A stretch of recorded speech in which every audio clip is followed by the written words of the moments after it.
In this presentation, we're going to talk about the self-study program for tax year 2024 and how it works. The self-study training will generally be outside of a traditional classroom.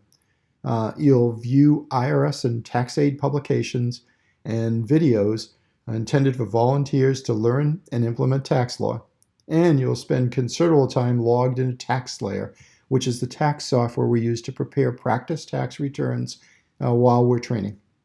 So with study and software practice, you should be able to pass the qualifying test to become IRS certified as a volunteer tax counselor. And before I forget, as part of the self-study program, you'll be assigned a guide that we refer to as a mentor. So when you're working online and maybe a little confused with tax law or how to enter information into Tax-Slayer, don't hesitate to contact your mentor. Or me if you need assistance right away and can't reach your mentor. The program's intended to prepare you not just to pass the test, but to be as prepared as possible to generate accurate tax returns for the taxpayers we support. So I'll say it another time. The end result is not that you memorize tax law. It's that you understand the basics of tax law and know what references to use to find answers to any questions you might have.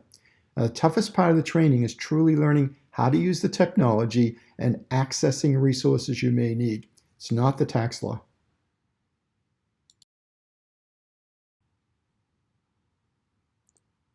So the National Tax Training Committee, which is the upper level training group within the Tax-Aide program, has created a pretty comprehensive but straightforward self-study program for this fall and this tax year. And for our purposes, though, we really only need to use two of these documents listed here to successfully complete certification requirements for the IRS. That is the Counselor Training and Certification course and the answer sheets, which are the answers to exercises contained within the self-study course.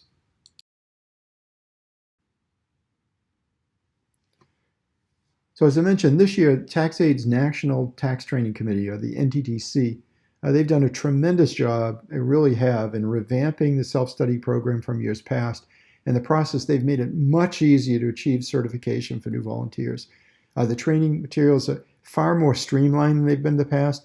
Instead of multiple documents, all of the training required to successfully complete as a certify, I should say, as a tax counselor, is contained in one document. Now, in addition, the number of required practice returns has been greatly reduced. In the first section, the self-study guide provides information and direction for new volunteers on setting up accounts necessary to train and to complete the practice exercises that we'll be working on. In the second section, it's also for new volunteers, has 5 very simple practice returns that we'll build on. So we'll take one tax return, and in the first practice exercise, we'll type in a W-2 form.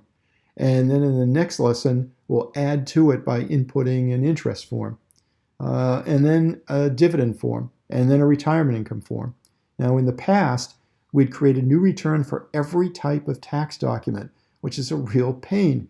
So 5 returns instead of 20, while still covering the same material, will make this road to certification easier and far less time-consuming. Once learning how to use Tax-Slayer, that's the tax software, how to use Practice Lab, and how to create tax returns, so new volunteers are ready for more challenging tax returns that they'll see on the advanced tax exam. So material covered in the 4 tax returns in Section 3 was on the advanced tax exam last year, so you'll be exposed to and hopefully become proficient in all of the subjects necessary to successfully pass the exam. So this section is also intended for returning tax counselors looking for a refresher as they train to certify for the upcoming tax season as well. Let's talk a little bit about how to use the self-study program and the steps that we are going to follow. So first of all, you may be directed to view appropriate sections of recommended references like the wages section or lesson in publication 4491, or tab D, which is income, in publication 4012. In addition, you'll be asked to complete assigned tasks, which may include watching videos. So next, complete the practice lab tax return using the TaxSlayer software. As I mentioned in the previous slide, we're going to have some very simple exercises, at least initially, with simple tax returns that you're going to create. You're going to record your answers on a self-study counselor progress sheet, which you can print out from a PDF file, which has a link in the self-study book. If you click on that link, it'll bring up the progress sheet. Just print out a copy of that so you can write your answers on the progress sheet. You can also click on a link to find the answers to each exercise. There's a hot link that says Answers, and when you click on that, you can actually see the answers to the various exercises, and then you can compare your answers to see whether you got them correct or not. If not, you can then learn from the process of trying to find the correct answers, if you will. So finally, assess where there's an area that requires additional studying. And remember, there are experienced tax counsels available to provide help.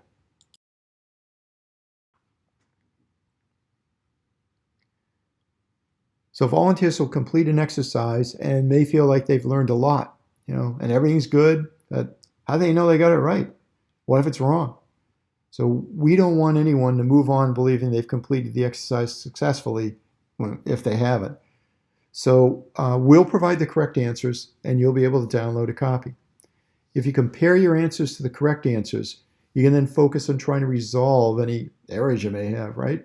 So don't spend a lot of time on this, though. If it seems you can't come up with the right answer, after 10, 15 minutes or so, contact your mentor who can walk you through any of the outstanding issues.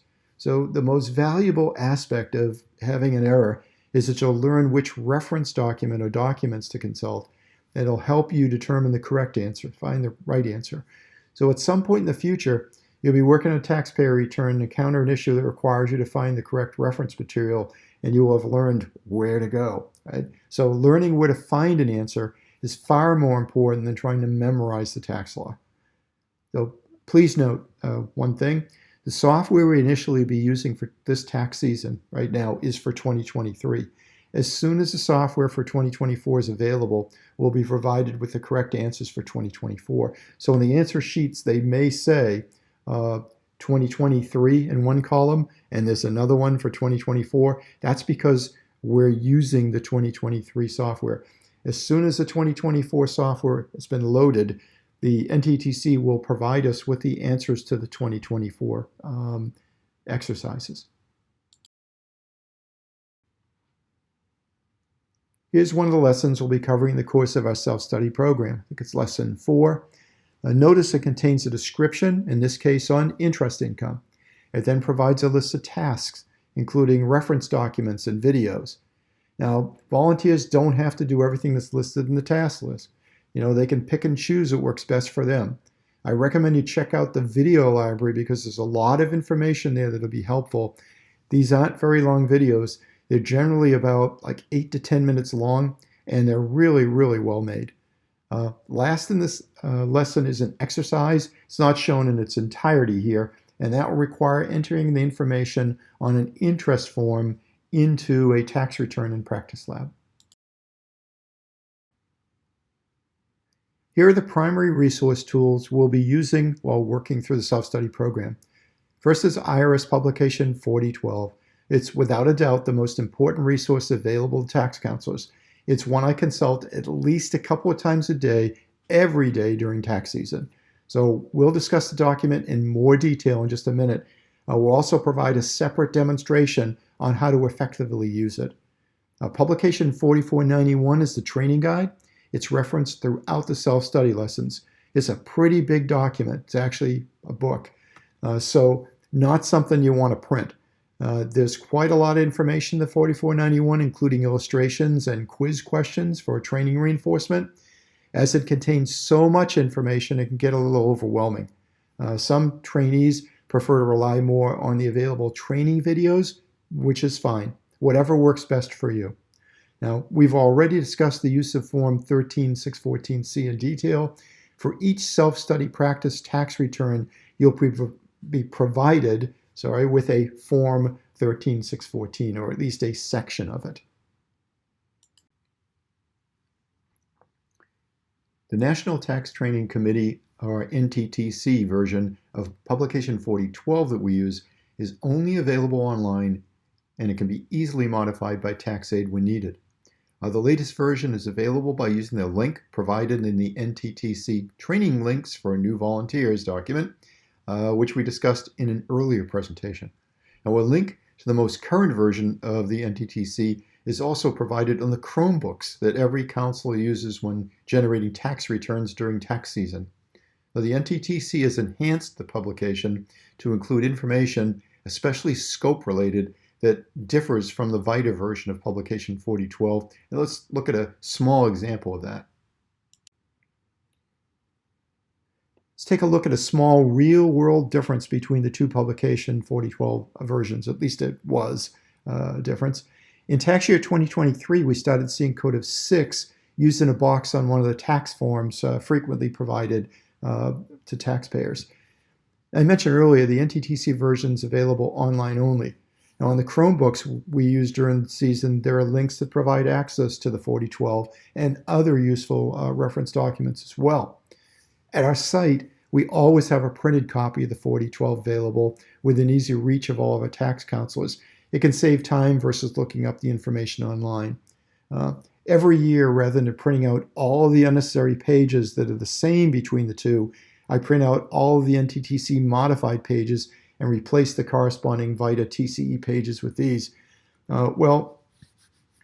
When we started processing returns this one year, I hadn't done this yet. So the existing guidance in the 4012 indicated the return was out of scope. So what you can see in the top of the slide. Again, that was tax year 2022. So the taxpayer was told, we can't prepare your return, sorry. And that really bothered me. But later in the day, when I had time, I went back and I looked at the 4012, and I realized that the NTTC Tax-Aide updates weren't in the book. So when I looked at the NTTC modifications at the bottom, in red there, top of the slide, we realized that the return was actually within scope. And so I called the taxpayer to apologize for the misunderstanding, and we were actually able to prepare and submit the taxpayer's return the next day. By the way, at the bottom, the VITA version of the 4012, starting 23, now states that the form with the code of 6 is not reported in the return, which means it's now in scope for VITA as well as Tax-Aide.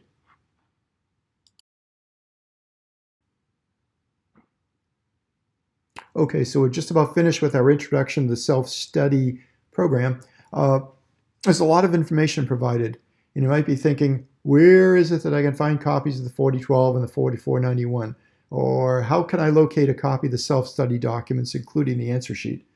Well, as we discussed in an earlier presentation, the NTTC has provided one place where you can find links to all of the information needed to successfully complete the self-study program and become certified. So this is a reminder to check the NTTC Training Links for New Volunteers document, which is pictured here. And you can see with the green arrows all of those documents and sites that we may need to access, or links to them are contained within this one document. And here's the new volunteer training videos list. The training videos are listed on the left, and PowerPoint presentations of the same videos are on the right.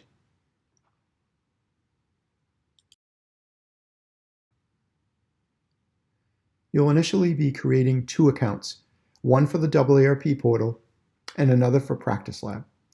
The Tax-Aide policy states that passwords for each account be different. Now here's a document provided by Tax-Aide to record all of your account usernames and passwords, just in case you forget. Again, the 2 we'll be doing initially are for the AARP portal and Practice Lab. So that concludes our discussion on the self-study program, including the resources that are available to aid us along the way. So if you have any questions, please don't hesitate to ask.